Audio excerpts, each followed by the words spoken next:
बहुत बहुत पुरानी बात है। जब महाभारत का युद्ध अपने सबसे भयानक और निर्णायक मोड़ पर था, एक दिन देवराज इंद्र, जो स्वर्ग के अधिपति और देवताओं के राजा हैं, अपने सारथी मातली से बोले, मातली, अपना रथ लेकर तुरंत युद्ध भूमि में चलो। मातली थोड़ा हैरान हुए। उन्होंने आश्चर्य से पूछा, महाराज, अभी तो दिन पूरी तरह से चढ़ा हुआ है। अब भी भला मुझे युद्ध भूमि में जाने की क्या आवश्यकता है? इंद्र ने अपने अजेय स्वभाव और युद्ध के प्रति अपने उत्साह को दर्शाते हुए जवाब दिया, अरे आओ तो सही, देखो तो सही कितना अद्भुत और भव्य युद्ध हो रहा है। इंद्र का कहने का तात्पर्य यह था कि यह युद्ध केवल हिंसा का प्रदर्शन नहीं था, बल्कि शौर्य, रणनीति और धर्म का ऐसा संगम था जिसे देखना अपने आप में एक अविस्मरणीय अनुभूसनीय अनुभव था। अभिमन्यु का आशीर्वाद और कृष्ण का विश्वास। उधर कुरुक्षेत्र की उस पावन भूमि पर, जहां धर्म और अधर्म के बीच अंतिम संघर्ष चल रहा था, कौरवों और पांडवों की सेनाएं एक दूसरे के सामने अटल खड़ी थीं। अभिमन्यु, जो भगवान कृष्ण की बहन सुभद्रा और महान धनुर्धर अर्जुन के तेजस्वी पुत्र थे, युद्ध के मैदान में जाने के लिए पूरी तरह से तैयार थे। युद्ध में जाने से पहले उन्होंने अपने से बड़ों का आशीर्वाद लेने की सदियों पुरानी परंपरा निभाई। सबसे पहले उन्होंने धर्मपरायण और ज्ञानी महात्मा विदुर के चरण स्पर्श किए। विदुर ने अपने हृदय से उन्हें आशीर्वाद देते हुए कहा, जीते रहो मेरे लाल। यह आशीर्वाद केवल शब्दों का नहीं था, बल्कि उसमें एक बुजुर्ग का स्नेह, ज्ञान और शुभचिंतना समाई हुई थी। इसके बाद पांडवों के सेनापति धृष्टद्युम्न ने भी उन्हें जीते रहो मेरे बेटे कहकर अपनी शुभकामनाएं दी। अभिमन्यु के प्यारे चाचा नकुल और सहदेव अपने भतीजे को देखकर भावुक हो गए और उन्होंने उसे गले लगाकर प्रेम पूर्वक कहा, जीते रहो। यह उन रिश्तों की गहराई को दर्शाता था जो युद्ध के बावजूद जीवित थे। जब अभिमन्यु युद्ध शिविर से बाहर निकला, तो भगवान कृष्ण उसे शांत भाव से देख रहे थे।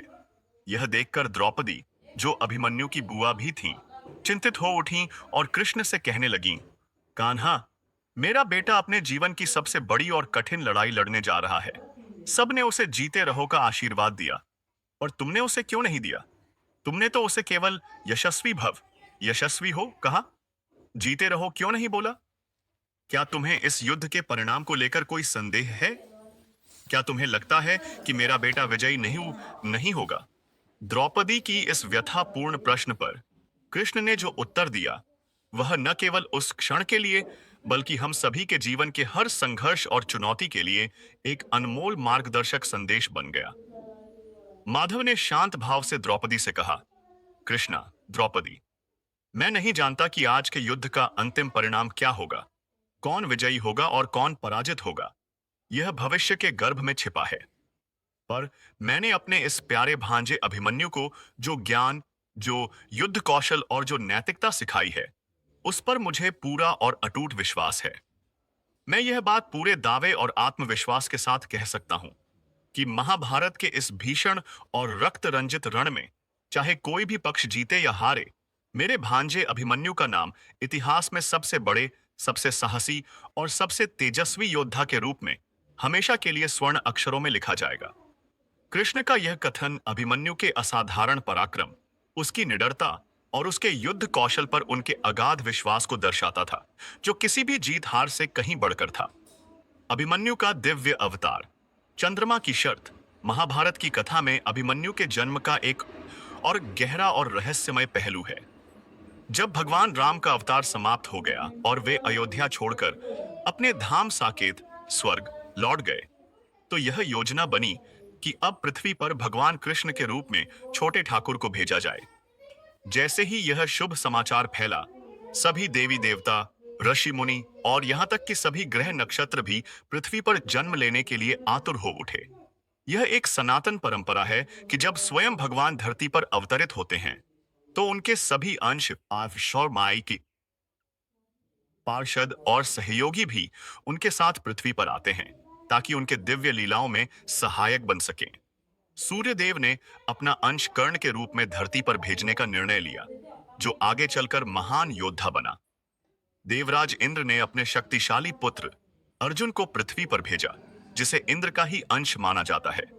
लेकिन एक देवता ऐसे थे जिन्होंने शुरू में मना कर दिया, नहीं, मैं पृथ्वी पर नहीं जाऊंगा। भगवान कृष्ण ने उन्हें समझाया, ठीक है, अगर तुम नहीं जा सकते तो अपने पुत्र को भेज दो।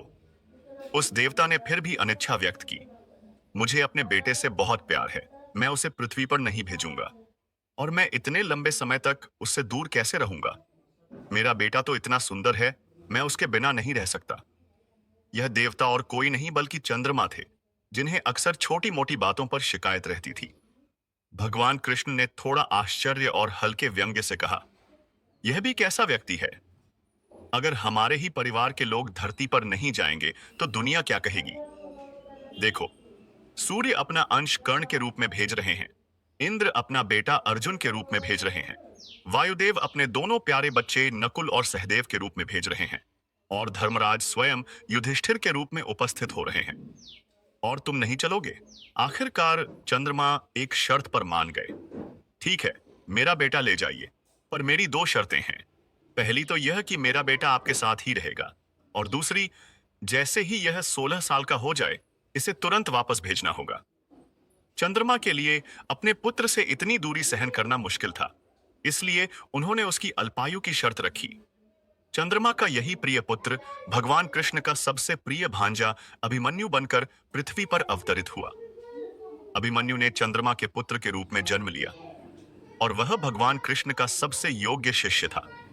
उसने कृष्ण से शस्त्र विद्या में गहन ज्ञान प्राप्त किया था।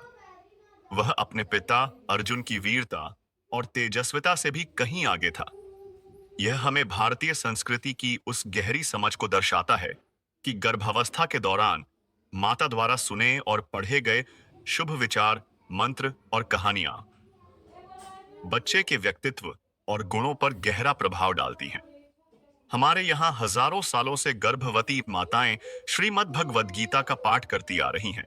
वे अपने सामने बाल गोपाल, भगवान कृष्ण के बाल रूप की तस्वीर रखती हैं, ताकि उनके घर में भी कृष्ण जैसा दिव्य बालक और राधा रानी जैसी सुंदर व गुणवान बेटी का जन्म हो। यह हमारी परंपरा का एक सुंदर और वैज्ञानिक पहलू है। चक्रव्यूह का भेदना, अभिमन्यु का अमर बलिदान। महाभारत युद्ध के दौरान एक ऐसा दिन आया जब कौरवों ने एक सोची समझी और अत्यंत खतरनाक योजना के तहत अर्जुन को कुरुक्षेत्र के मुख्य युद्ध मैदान से बहुत दूर अलवर की दिशा में मत्स्य प्रदेश और विराट नगर की ओर खींच लिया। अर्जुन युद्ध क्षेत्र के बिल्कुल अंतिम छोर पर पहुंच गए थे, जहां से सूर्यास्त से पहले मुख्य युद्ध भूमि में लौटना बिल्कुल असंभव था। अब पांडवों के शिविर में गहन चिंता का विषय बन गया कि कौरवों ने जो भयानक और अभेद्य चक्रव्यूह रचा है, उसे कौन तोड़ेगा। उस समय पांडवों की सेना में किसी को भी उस चक्रव्यूह में प्रवेश करना या उससे बाहर निकलना नहीं आता था, सिवाय अर्जुन के। तभी अभिमन्यु ने अपनी युवा अवस्था के बावजूद साहसपूर्वक आगे बढ़कर कहा, ताऊजी युधिष्ठिर, मुझे इस चक्रव्यूह में प्रवेश करना आता है। जब पिताजी अर्जुन मेरी मां सुभद्रा को यह विद्या सिखा रहे थे, तो मैं गर्भ में था और मैंने यह विद्या सीख ली थी। यह सुनकर सभी पांडव प्रसन्न हुए, लेकिन युधिष्ठिर ने फिर भी सावधानी से पूछा, बेटा, यह तो बहुत अच्छी बात है, तो क्या तुम्हें इससे बाहर निकलना भी आता है?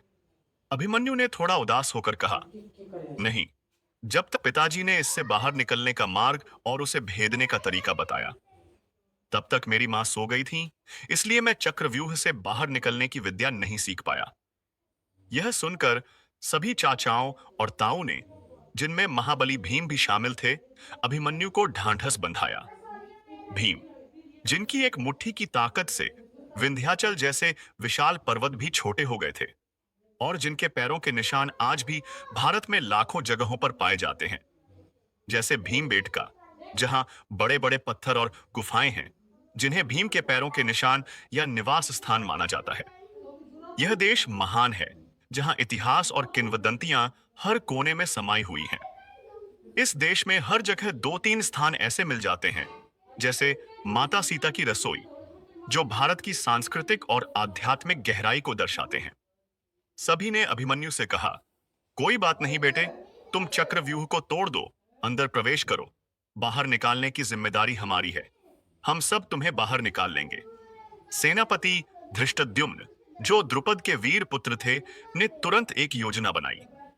मामा कृष्ण ने भी अपने प्यारे भांजे अभिमन्यु को आशीर्वाद दिया और आज्ञा दी कि कोई बात नहीं बेटा, तुम चक्रव्यूह के अंदर चले जाओ, हम सब तुम्हें बाहर निकाल लेंगे।